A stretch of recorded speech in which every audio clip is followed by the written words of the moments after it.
You've observed in your 7-week-old little girl that when you lay her down or sit her, no matter where she's at, in her bouncer or her swing or in her bed, she always seems to favor one side or the other. And it would be best to bring this to the attention of your pediatrician. Sometimes children have a condition called torticollis, where because of how their neck muscles are, it pulls them to one side. And the doctor can examine her and decide if further investigation or treatments are warranted. In cases where torticollis does exist, the pediatrician can show you certain stretches that will stretch out the side that's tight and also strengthen sides that are weak.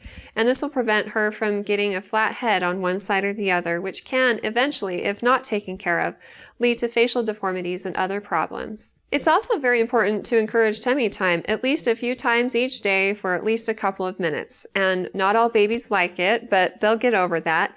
It's important to give them some time on their tummy so that they're not on their head.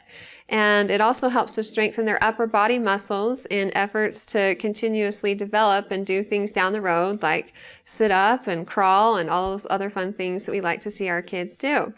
So do it while she's awake. Don't put her on her tummy while she's sleeping because this increases the risk of SIDS. Sit down by your child and it can actually turn into playtime.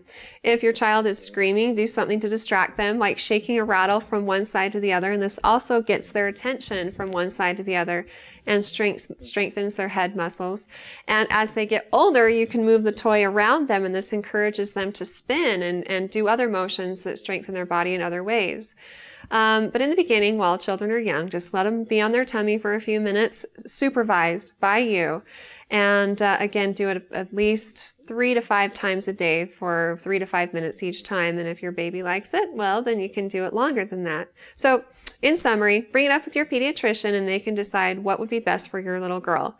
If you have any other questions for me in the future, please feel free to ask them on our Facebook page at facebook.com/Intermountain Moms and recommend us to your friends and family too.